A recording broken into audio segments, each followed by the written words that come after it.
My mini blogs, my daily blogs and my family blogs. तो राधे राधे, आप सब कैसे हैं? आई होप आप सब ठीक होंगे, स्वस्थ होंगे, मस्त होंगे। Welcome back to my channel Jyoti Pathak official. ये है दिवाली का पार्ट 2 जो है हमारी पूजा का। शाम को जो पूजा हुई थी, क्योंकि पार्ट 1 था जो पूजा की तैयारी वगैरह का था, सुबह से सफाई वगैरह का, और अब ये पार्ट 2 है जो हमारी दिवाली की पूजा का था। बस यहाँ पे हम लोग की सारी तैयारी हो गई थी, मैं भी रेडी होके आ चुकी थी और अंशिका भी बैठी हुई थी, उसके पापा भी बैठे हुए थे। बस यहाँ पे हमने कर दी थी पूजा स्टार्ट। थोड़ा सा अंशिका गुस्सा हो गई थी, उसके पापा ने उसको डांट दिया था तो वो गुस्सा बैठी थी। तो आप देख सकते हैं कि बस हमने यहाँ पे अपनी पूजा स्टार्ट कर दी थी। और पूजा करने में थोड़ा आराम से करो तो टाइम हो ही जाता है। कितना भी हम दिवाली वगैरह की जो बड़ी पूजा होती है और करो तो उसमें हमारा टाइम हम जितना सोचते हैं उससे ज़्यादा टाइम हो जाता है।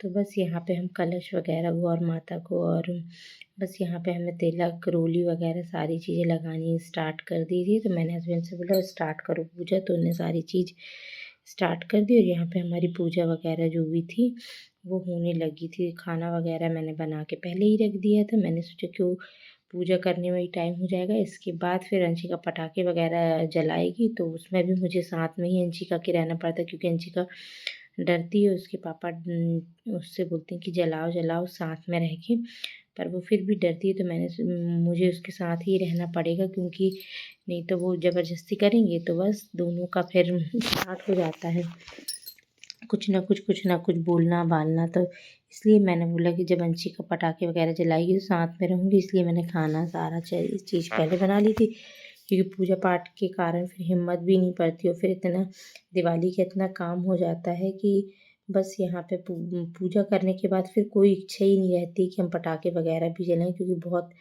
थक जाते हैं। अब अकेला व्यक्ति अगर है और घर पे कर रहा है, अगर एक लेडीज़ अकेली घर पे और वो कर रही है, और मैंने मेड वगैरह भी कुछ नहीं लगाई है, मैं सारे काम को हर काम को मैं खुद ही करती हूँ। चाहे दिवाली की सफाई से लेके हर काम मैंने और हस्बैंड ने मिलके ही सारी चीज़ें करी थी, क्योंकि हमने किसी भी मेड को नहीं लगाया था, क्योंकि हम अपने अकॉर्डिंग काम करते कि हमको क्या कैसा काम करना है।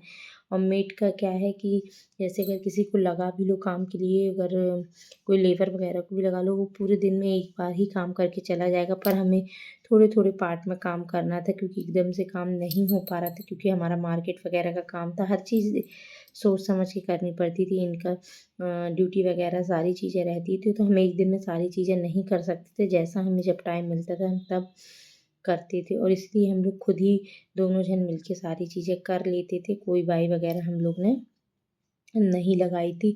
तो बस वही थकान, और पहले से मकान जो बन रहा था उसकी थकान बहुत ज़्यादा थी, और अभी भी दिवाली की। और बस दिवाली का यहाँ पे मेरी सारी पूजा पाठ स्टार्ट हो गई थी। मैंने भोग प्रसाद जो भगवान का रहता है वो निकाल दिया था। आज मैं जब अपना ब्लॉग एडिटिंग कर रही हूँ तो आज है छठ, तो आपको छठ की ढेर सारी शुभकामनाएं। छठ मैया का आशीर्वाद हम सब पर बना रहे। तो बस आज है महापर्व जो बिहार में बहुत ही, जो बिहारी लोग का रहता है। हम तो बिहारी हैं नहीं, हम तो यहाँ एमपी के ही हैं। और पर हमारे यहाँ छठ वगैरह नहीं होती है, छठ पूजा नहीं होती है। जो बिहार का ज़्यादा है महापर्व है ये, तो वहाँ पे ही होती है। तो पर सबको छठी मैया की, माता रानी तो माता रानी होती हैं चाहे वो कहीं की भी हों। तो बस छठी मैया से हम आशीर्वाद मांगते हैं कि अपना आशीर्वाद हमेशा हम पे बनाए रखना, या कृपा बनाए रखना हमारे बच्चे पे, हमारे घर पे और हमारे पति पे। बस यही आशीर्वाद हम मांगते हैं माता रानी से। तो बस यहाँ पे मेरे हस्बैंड भी लेके आए थे कमल का फूल, तो वो थोड़ा सा हमने पूरा बंद था तो उनने हिलाया तो वो खुल गया था।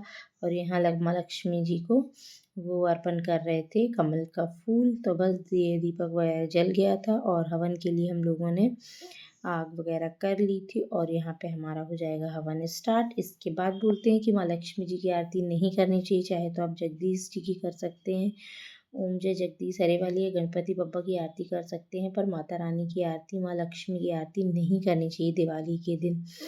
तो बस यहाँ पे हमारा दीपक वगैरह मैंने परात में लगा दिए थे, प्लेट में लगा दिए थे, और इसके बाद मैंने बाती वगैरह सब कर दी थी। कहा जाता है कि दीपक में सिंगल बाती नहीं जलानी चाहिए, तो सिंगल बाती थी। मैंने सारी बातियों को डबल डबल करके तैयार होने के पहले मैं ये सब तैयारी करके गई थी कि जिसमें आने के बाद सिर्फ दीपक में तेल डाल के और फिर इसके बाद पूजा के बाद हम दीपक को जला देंगे। तो बस यहाँ पे वो मैं तेल वगैरह डाल रही थी, क्योंकि हवन की जब तक आग हो रही थी, इसके बाद आरती वगैरह करके और फिर इसके बाद हम दीपक आने आरती के पहले ही जला देते हैं। तो बस यहाँ पे हम लोग ये जो तेल वाला ऑयल वाला कैन था, उससे हम लोग यहाँ पे दीपक में डाल रहे थे। वो एकदम खोल रहे थे तो खुल ही नहीं रहा था। फिर मैं कटोरी पे लेके आई और कटोरी से ही डाल रहे थे। वो क्या एकदम जाम हो गया था, वो ऑयल डालने का है, वो हो ही नहीं रहा था, वो खुल ही नहीं रहा था, एकदम चिकनापन था तो खुल ही नहीं रहा था। फिर मैंने कटोरी में तेल लेके आई और इसके बाद फिर हमने दीपक में डाल दिया था। बस यहाँ पे मैं अंशिका से वही ऑयल मंगाने लगी थी कि इसमें भरेंगे, पर वो खुल ही नहीं पा रहा था। क्या मालूम कैसे एकदम जाम हो गया था। ऑयल वाले हाथ थे तो वो ओपन ही नहीं हो रहा था। तो मैंने बोला कि रहने दो, क्योंकि अभी कपड़े वगैरह पे गिर जाएगा तो पूजा के टाइम वही फिर हम दोनों की नोक-झोंक होने लगेगी। इसलिए मैंने बोला आप कटोरी पे ही निकाल लो, हम कटोरी से ही सारे दीपक को जला देंगे। तो बस अंशिका भी बैठी हुई थी, कुछ ना कुछ थोड़ा सा उसका भी मूड ऑफ ठीक नहीं लग रहा था, क्योंकि पापा ने उसको कुछ बाहर बुला रहे थे। तो उसको पटाखे जलते हैं तो वो बाहर ही नहीं जा रही थी, कुछ काम से बुला रहे थे। तो वो बस थोड़ा सा उसको डांट दिया तो वो गुस्सा थी। और बच्चे वगैरह भी त्योहार के दिन ऐसा होता है कि थक जाते हैं, क्योंकि हम उन पे ज़्यादा तो ध्यान नहीं दे पाते, अपने काम में लगे हुए थे। तो बस अंशिका यहाँ बैठ के वही देख रही थी कि मम्मी लोग क्या कर रहे हैं। और यहाँ पे हमारा हवन हमने स्टार्ट कर दिया था, जल वगैरह डाल के तिलक वगैरह करके, और हमने यहाँ हवन स्टार्ट कर दिया था। और हवन करने के बाद तो हमारे पूरे घर में एकदम धुआं धुआं हो गया था। ओटीएस का भी सारी चीज़ खोल के आ गए थे, चिमनी वगैरह चालू थी, फिर भी इतना ज़्यादा धुआं होने लगा था। तो बस यहाँ पे हमारा हवन होके इसके बाद हम करेंगे आरती, और दीपक जलाएंगे, और दीपक के बाद फिर हम यहाँ पे आरती करेंगे और यहाँ पे हमारी पूजा हो जाएगी संपन्न। तो सबके यहाँ की अलग अलग पूजा होती थी। मेरे यहाँ की जैसे पूजा मैं करती हूँ, जो मैंने देखा है वही मैं करती हूँ, तो वो मैंने आपको अपने ब्लॉग में दिखाई है। तो प्लीज़ ज़्यादा से ज़्यादा प्यार बना के रखिएगा।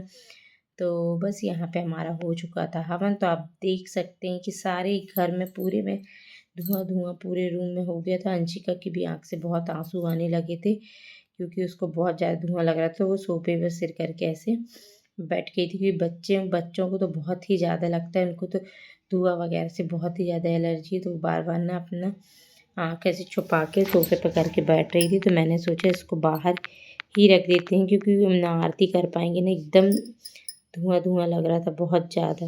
विंडो वगैरह मैंने सब ओपन कर दी थी, फिर भी धुआं कम नहीं हो रहा था। फिर धीरे धीरे धुआं कम हुआ। यहाँ पे जब तक मैंने सोचा मैं कर लेती हूँ आरती की तैयारी।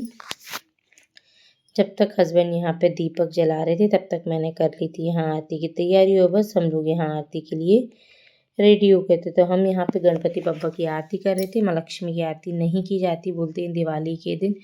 तो बस सारे पाठ कर सकते हो, सारी पूजा पाठ कर सकते हो, आप मंत्र पढ़ सकते हो, पर बोला जाता है कि लक्ष्मी जी की आरती नहीं करनी चाहिए।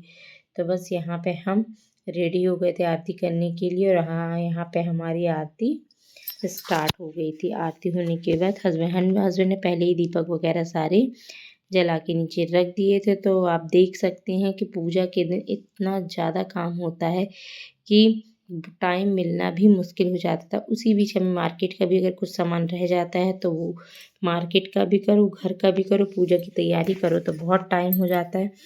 तो बस ये हमारी यहाँ पे आरती हो जाती है संपन्न। मैं यहाँ पे कपूर से और आरती करने लगी थी। कहा जाता है कपूर से भी आरती करना शुभ होता है। तो बस यहाँ पे हमें आरती करने के बाद कपूर से जो ओम कर्पूर गौरम हम करते हैं, वो हमें कपूर से ही करना चाहिए। तो बस यहाँ पे मेरी हो चुकी थी आरती। हम सब ने लिया माता रानी का आशीर्वाद, गणपति बप्पा का आशीर्वाद कि भगवान हमारी बुद्धि अच्छी रखो, सारे काम हम अच्छे से करें। और अब हम लोग यहाँ पे चले गए थे दीपक जलाने। तो हमारी पूजा हो चुकी थी संपन्न। इसके बाद यहाँ पे अंशिका के पापा आ गए थे अंशिका को पटाखे जलवाने के लिए, और मुझसे भी बोल रहे थे कि जला। तो बस वो अंशिका को सिखा रहे थे, क्योंकि अंशिका को लगता है डर, तो उनका कहना है कि डरना कब तक है, इसलिए धीरे-धीरे जब जलाना सीखोगी तभी तुम जला पाओगी। तो वो बस बहुत ज़्यादा डर रही थी, तो बस मैं उसी के साथ वहीं खड़ी हुई थी, क्योंकि उसको लगता है पटाखों से डर, वो जलाने में बहुत डरती है। तो आप देख सकते हैं यहाँ पे हमारे पटाखे जलने स्टार्ट हो गए। तो ये रखे थे सारे पटाखे, पर हमें ये पता ही नहीं था, ये एक फ्लश वाला पटाखा आया था कि वो फ्लश टाइप का होता है, तो हमें लगा एकदम से ज़्यादा कुछ होगा, पर वो फ्लश वाला था, फ़ोटो फ्लश वाला पटाखा था। तो बस आप देख सकते हैं, ये था मेरे घर का डेकोरेशन। तो आपको कैसा लगा, रंगोली वगैरह कैसी लगी, तो प्लीज़ आप कमेंट में ज़रूर बताइएगा। और बस यहाँ पे हमारे पटाखे वगैरह चल रहे थे, तो आप देखना अब ये कलर वाला पटाखा रहेगा, तो बहुत ही अच्छा लग रहा था सामने देखने में। तो यहाँ पे हमारे पटाखों वगैरह का सारा कार्यक्रम होता है समाप्त, और इस ब्लॉग को हम करेंगे यहीं पे समाप्त, क्योंकि बस हमारा दिवाली तक का ब्लॉग यही है। अभी मेरे ब्लॉग थोड़ी डिले आ रहे हैं, क्योंकि मैं चली गई थी अपनी नानी के यहाँ।